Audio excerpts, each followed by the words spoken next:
How to Become Rich, a speech in powerful key points. Ladies and gentlemen, let me tell you something right now. Being rich isn't just about the commas in your bank account. True richness starts within. Money, that's just a result, a byproduct.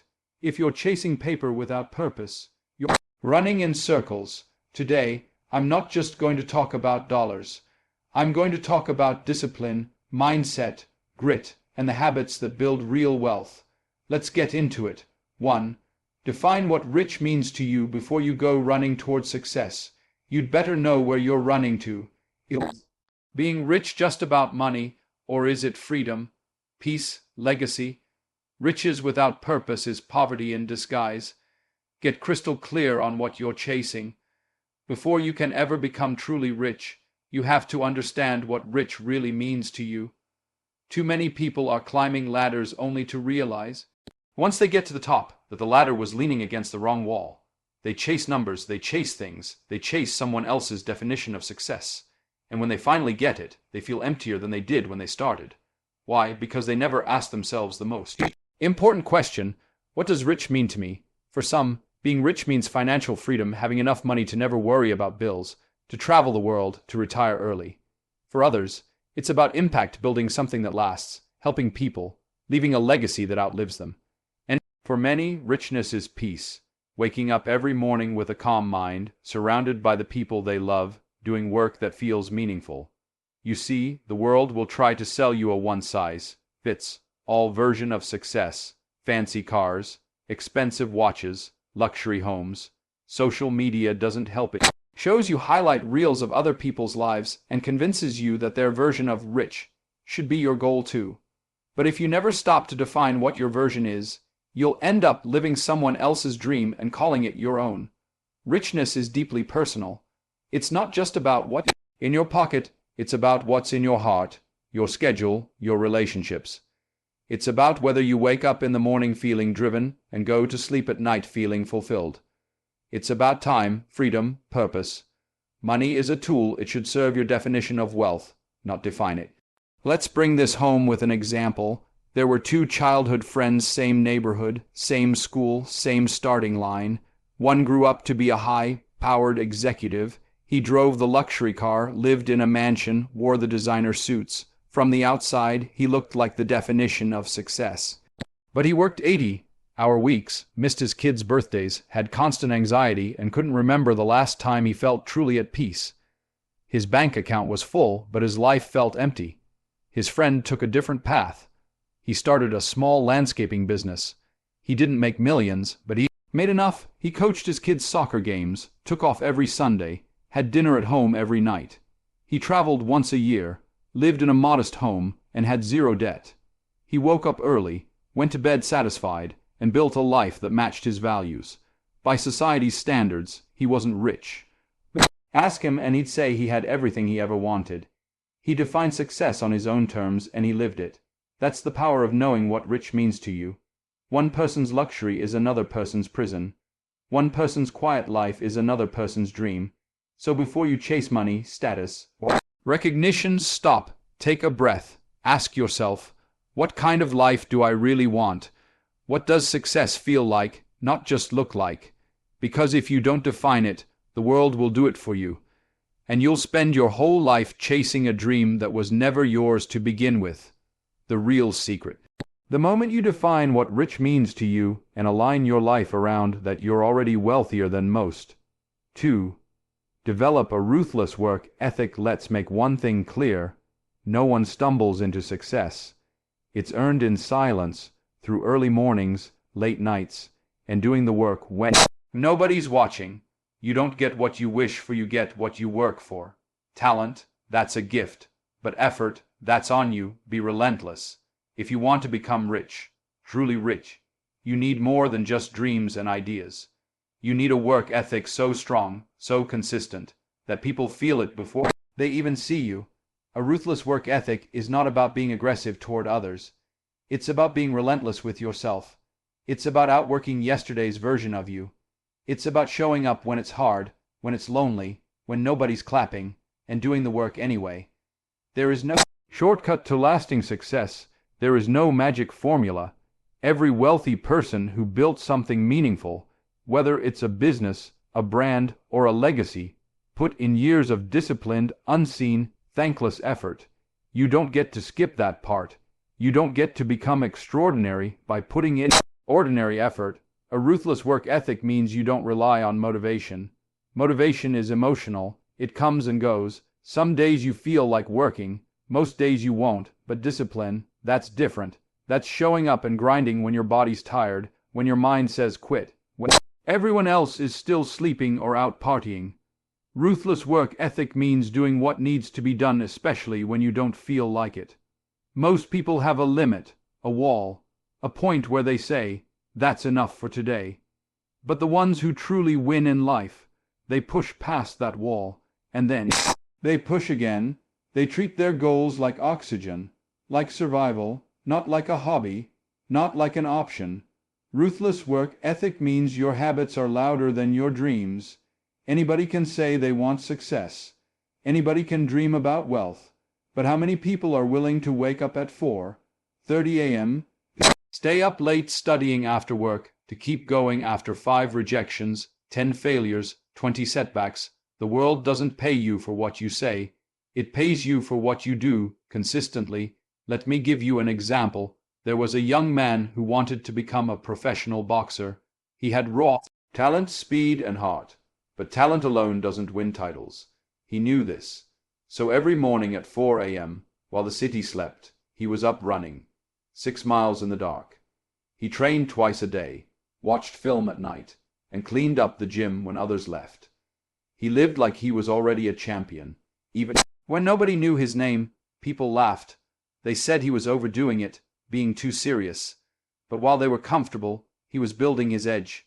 Years later, he got his shot. And he didn't just win. He dominated. Not because he was lucky, but because his work ethic had built a version of himself that couldn't be denied. That's what a ruthless work ethic does. It prepares you for the moment your opportunity shows up. It ensures that when the door cracks open, you're already ready to run through it, while others are still getting dressed. You don't need to be the smartest. You don't need the perfect background. But if you're the one who keeps showing up, outworking, outlasting, and outfocusing everyone else, you will rise. The world notices effort. Consistency becomes reputation. And reputation opens doors money can't. So ask yourself, how bad do you want it? And more importantly, are your habits matching your hunger? Because dreams without discipline are just wishes, and the rich don't live on wishes. They live on work. Let your grind speak so loud that your name is respected before you even enter the room. That's the power of a ruthless work ethic. And if you build it, no one can take it from you. 3. Master self. Discipline. You can't build wealth if you can't control your urges. Period. Turn off distractions. Delay gratification. Say no to the short term so you can say yes to the long term. Every dollar you waste, every hour you scroll, that's a piece of your future you're trading away. If you want to build real wealth, lasting success, and a life that doesn't fall apart under pressure, then you must master self. Discipline, not touch it, not visit it when it's convenient, master it. Because without discipline, talent goes to waste. Opportunities slip away, and potential dies quietly. Discipline is the bridge between intention and result. It's the force that turns plans into progress and dreams into achievements. Self-discipline is doing what needs to be done even when you don't feel like doing it. It's saying no to comfort so you can say yes to growth. It's the invisible grind, making smart choices in private that the world will later applaud in public. It means setting standards for yourself that don't depend on motivation, emotion, or circumstance. It's waking up early when your body says sleep, staying focused when distractions beg for your attention, and delaying pleasure today so you can own your future tomorrow. People talk about freedom like it's about doing whatever you want, whenever you want. But real freedom comes from discipline. The person who can control their mind, their mouth, their money, their time, that's the person who's free. If you spend every dollar you make, binge every impulse you feel, skip every hard task because it's uncomfortable, then you're not free. You're a prisoner to your emotions and habits. And prisoners don't get rich. Builders do. Mastering self. Discipline means thinking long-term in a short-term world. It means keeping your promises to yourself. Because when you repeatedly break your own word, you don't just lose progress. You lose trust in yourself. And when you can't trust yourself, you stop trying. But when you keep showing up, doing the hard things, choosing growth over gratification, something powerful happens. You build self-respect. You start believing you're capable of more, and that belief becomes fuel. Let me show you what this looks like in real life. There was a woman working a full-time job who dreamed of becoming a lawyer. She didn't have the time, she didn't have the money, and she definitely didn't have the energy after work. But she had something stronger: discipline. Every day she came home, made a simple meal, and studied. No Netflix, no parties, no excuses, just focused work. Day after day, night after night. Her friend didn't get it, some even laughed, but she kept going, year after year. She sacrificed weekends, vacations, and comfort, and then it paid off. She passed the bar, started her own firm, built a life no one could take from her, not because she was smarter or luckier, but because she mastered discipline. She gave up the temporary to gain the permanent, and now the same people who questioned her are the ones asking for advice. That's the reward of self-discipline, transformation. Discipline rewires who you are. It reshapes your habits, your mindset, your future. It puts you in control. The richest people you'll ever meet, financially, mentally, emotionally, they didn't get there by chance. They built systems, they built routines, they made discipline a lifestyle. It became who they were, not just what they did. So if you want to become rich, start here. Start with your decisions. Start with your self-control. Start with choosing what's hard now to make life easier later. Build the muscle of discipline one choice at a time. Because every small decision to show up, to focus, to say no, to push through every one of those moments is an investment. And over time, those investments add up to wealth, not just in your bank account, but in your character, your confidence, and your legacy. Master self, discipline, and there's no version of your future you can't create. 4. Invest in your mind first. Read, learn, study. The richest people in the world aren't just rich in assets, they're rich in knowledge. Your mind is your greatest weapon. Sharpen it daily. Education is not just a tool, it's your ladder out. Before you invest in stocks, real estate, business, or anything else promising a return, you need to invest in the one asset that controls all others, your mind. Because if your mindset is weak, your habits undisciplined, and your knowledge shallow, then no amount of money can save you. The richest people in the world didn't just master money, they mastered thinking. They understood that true wealth starts internally, not externally, and the only investment that never loses value, never crashes, and never gets stolen is the one you make in yourself. Investing in your mind means feeding it, stretching it, challenging it. It means reading books that sharpen your thinking instead of scrolling mindlessly for hours. It means learning how the world works, finance, communication, leadership, creativity, so you're not just surviving life but shaping it. It means studying people who've been where you want to go and learning from both their failures and their wins. And most importantly, it means being humble enough to admit what you don't know and hungry enough to go find out. People waste years chasing quick wins, gimmicks, and shortcuts, hoping for a miracle. But the real shortcut is education, learning deeply and applying intentionally. If you don't know how to manage money, you'll lose it. If you don't understand how to negotiate, communicate, or market yourself, opportunities will slip right through your fingers. Ignorance is the most expensive thing you can own, and you pay for it with time, stress, and lost potential. But when you invest in your mind, everything changes. Confidence grows. Vision expands. You stop reacting to life and start directing it. You begin to see opportunities others miss because your eyes are trained, your thinking is sharp, and your decision-making is grounded. Your conversations shift, your network evolves, and slowly, your entire environment begins to reflect the growth happening within you. Let me give you a real-world example. There was a young man who worked at a gas station. Every day after work, he went home and read business books, mindset books, finance, psychology. Not just to pass the time, but to build a new one. He studied how to invest, how to manage money, how to start small businesses. He took free online courses. He listened to audiobooks during a shift. He didn't make excuses about time or money. He used what he had to get better every day. Eventually, he saved enough to start a small vending machine business. He didn't strike gold overnight, but because he had invested in his mind, he knew how to budget, how to market, how to reinvest. That little side hustle grew. One machine became 5, 5 became 20. He scaled, he delegated, he expanded, and within a few years, he left the gas station behind. Not because of luck, but because his knowledge gave him leverage. That's what happens when you make your brain your first business partner. You create options, you become valuable, and value always gets paid. The truth is, the world pays you based on the problems you can solve. If you want to get paid more, you've got to know more, think better, understand deeper, and the beautiful part, no one can ever take your knowledge from you. It compounds, it multiplies, it builds on itself, and eventually starts paying you in ways you never imagined. So before you buy that next gadget, before you chase that next ski, ask yourself, what am I doing to grow my mind? Because once your thinking levels up, your income, your relationships, your lifestyle, they all follow. Invest in your mind first, and wealth becomes a natural result. 5. Build skills that print money. Find a craft, a talent, a skill the world needs, then master it until your name becomes the answer to someone's problem.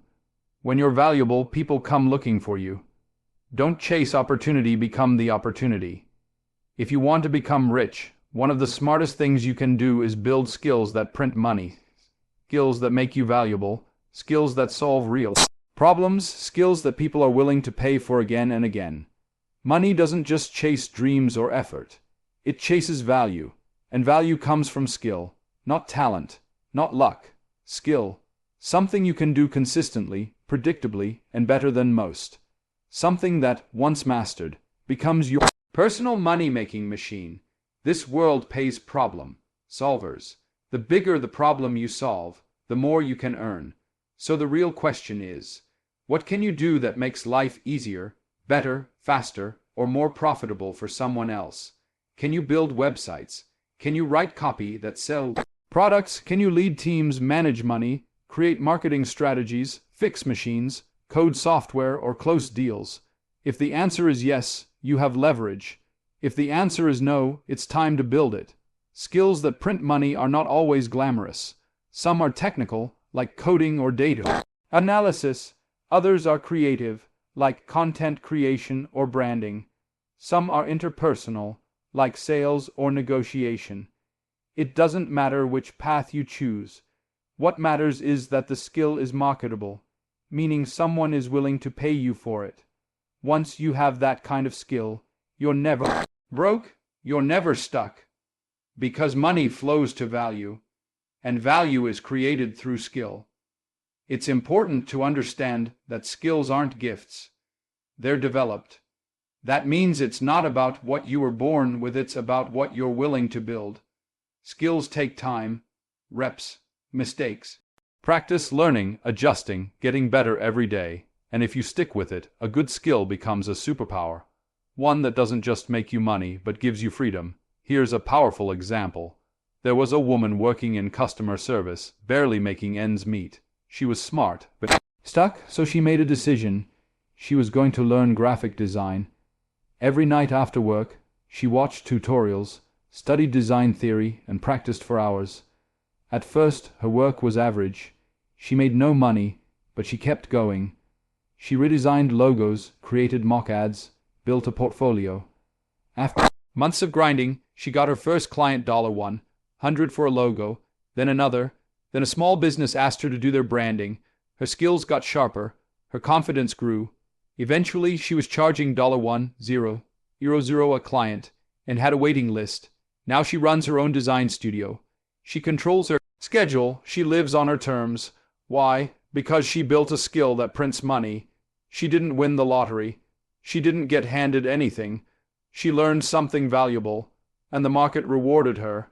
That's the formula. Skill plus consistency equals value, and value equals income. This is why you should stop chasing job titles or fancy degrees and start chasing skills. Employers don't really care about where you went to school. They care about whether you can get the job done. And in the entrepreneurial world, skills are everything. Your skill is your pitch, your resume, your safety net. So don't just work hard, work smart. Identify a high-demand skill, study it, practice it, become excellent at it, and then use it to create opportunities. Offer services, freelance, consult, teach, whatever fits your lane. Once your skill is sharp enough, you'll find that money starts showing up because you're solving problems that matter. In today's world, it's not the degrees, the connections, or even the experience that set you apart. It's what you can do right now. That solves a real problem. Build skills that print money, and you'll never be powerless again. You'll have the kind of wealth that no one can take from you. The power to create income anywhere, anytime with your own two hands. 6. Learn the language of money. Money has rules. Money has a rhythm. And if you don't speak its language, you'll forever be working for someone who does. Learn how to budget. Learn how to invest. Learn how to multiply instead of just earn. Don't just work for money. Make money work for you. If you want to become rich and stay rich, you have to learn the language of money. You can't just earn money. You need to understand how it works, how it moves, how it grows, and how it disappears. If you don't handle it right, money, like any powerful tool, has rules. It has patterns. It speaks a language. And if you can't speak that language, you will always be dependent on someone who can. Most people are taught how to work for money, but not how to make money work for them. They know how to earn a paycheck, but not how to save, invest, protect, or multiply that income. That's why so many people live paycheck to paycheck, even when they earn well. The issue isn't the amount, it's the understanding. You can't manage what you don't understand, and you can't grow what you don't control. Learning the language of money means getting familiar with concepts like budgeting, compound interest, cash flow, assets, liabilities, credit, investing, taxes, and inflation. It means understanding the difference between being rich and being wealthy. Rich means you earn a lot. Wealthy means you keep and grow what you earn. That distinction is everything. Money has no emotions. It doesn't care if you worked hard for it. It responds to management, not effort. So you could work 80 hours a week and still be broke if you don't know how to handle what comes in. But someone working 40 hours with financial knowledge can build a future of freedom. That's the power of financial literacy. The good news, you don't need to be a math genius. You don't need a finance degree. You just need a willingness to learn, read books, watch videos, take courses, ask questions, start small, start simple. Just start, because every piece of financial knowledge you gain is a brick in the foundation of your wealth. Let me give you an example. There was a man who worked as a janitor for over 40 years, never made more than an average income, lived in a small apartment, drove an old car. People assumed he was poor, but what they didn't know was that he had spent decades quietly studying money. He read books on investing. He lived below his means. He bought stocks, reinvested his dividends, and avoided debt. When he passed away, it was revealed that he had amassed a fortune of over $8 million. All from consistent smart money decisions. That didn't happen because of luck or a big salary. It happened because he spoke the language of money. He understood the value of time, the magic of compounding, and the discipline of financial control. He didn't just earn money, he used it as a tool, and that tool built wealth. This is why learning how money works is one of the most important things you can do.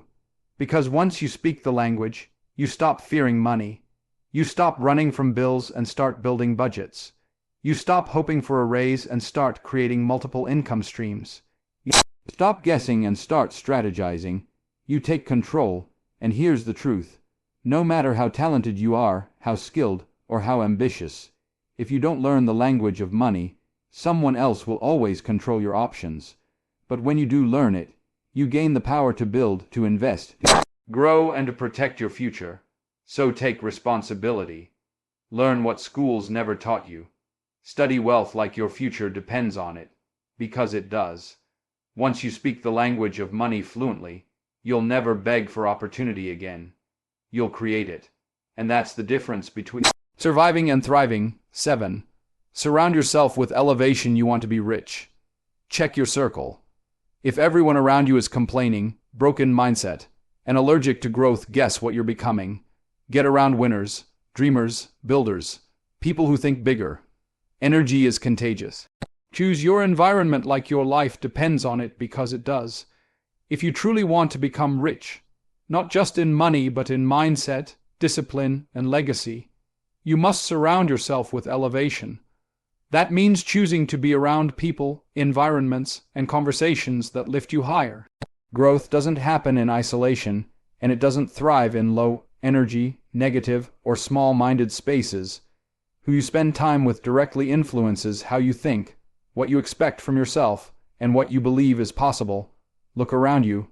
Are the people in your life pushing you forward or pulling you down? Are they talking about ideas, growth, and solutions? Or gossip, excuses, and drama? If you're the smartest, most driven, or most focused person in your circle, you're in the wrong circle. You need to be challenged. You need to be uncomfortable. You need to be around people who are already living at the level you're aiming for. Why? Because proximity changes perspective. When you consistently spend time around people who think bigger, plan better, and move with purpose, it starts to rewire your thinking.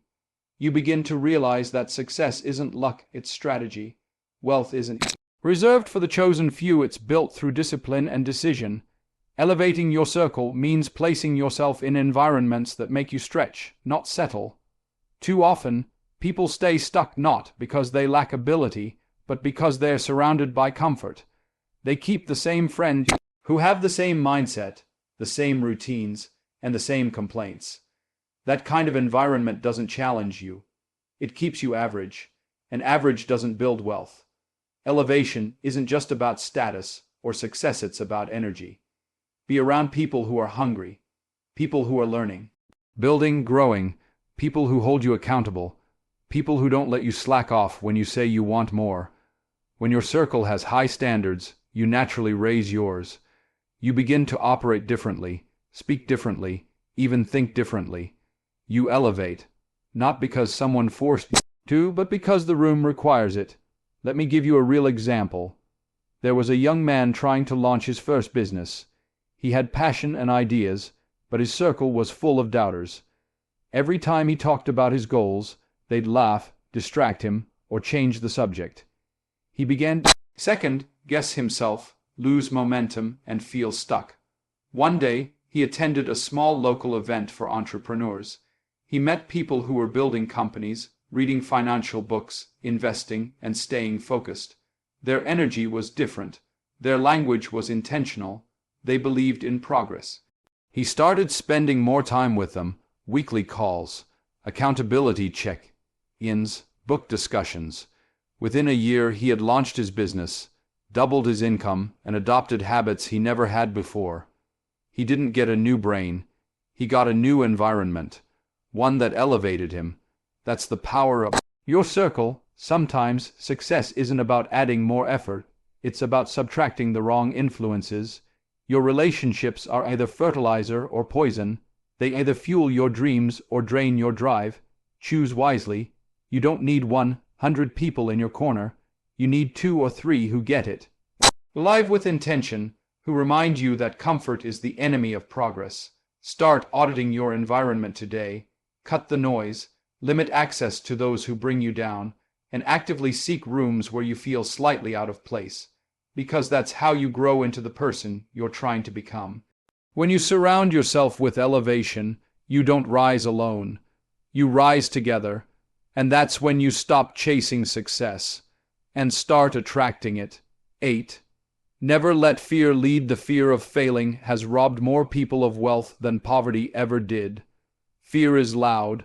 Fear is clever. But courage changes generations. Everything you want is on the other side of risk. Be bold enough to bet on yourself. Fear is a powerful emotion. It's built into our biology to keep us safe from danger, to help us survive. But when it starts leading your decisions, it doesn't protect you. It paralyzes you. If you want to become rich, successful, and fulfilled, You must never let fear lead.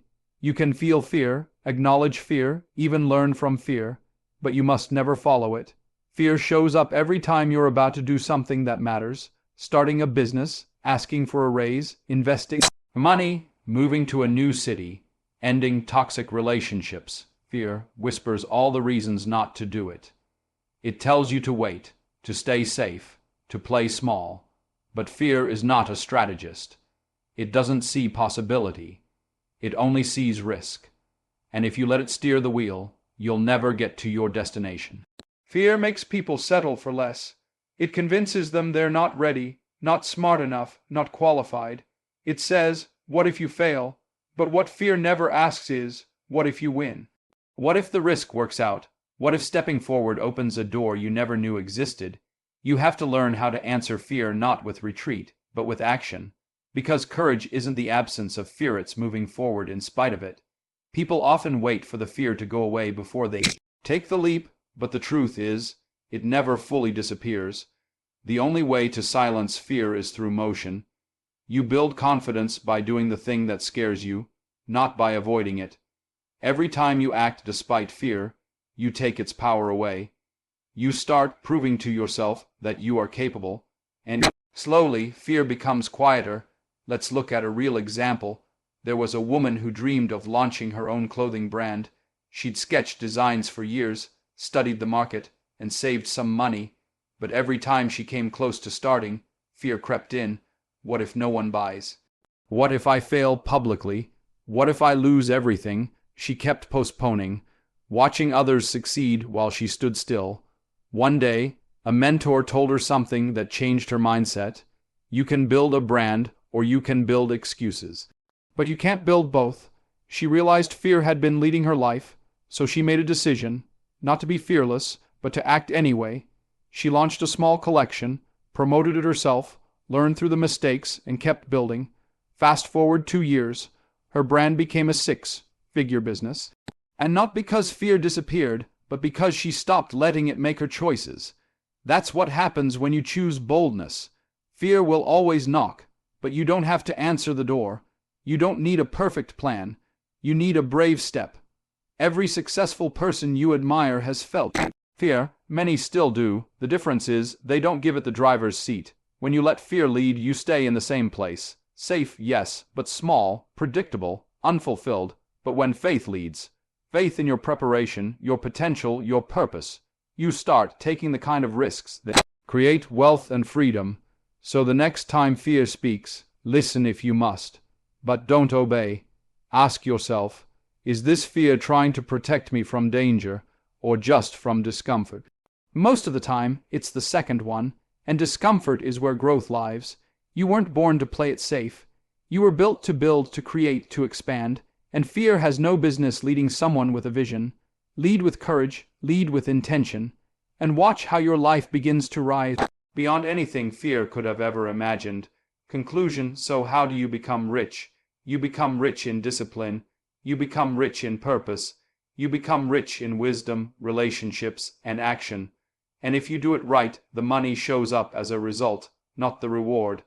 Let the world chase fast money. You build something that lasts. Now stand up, walk tall, and get to work.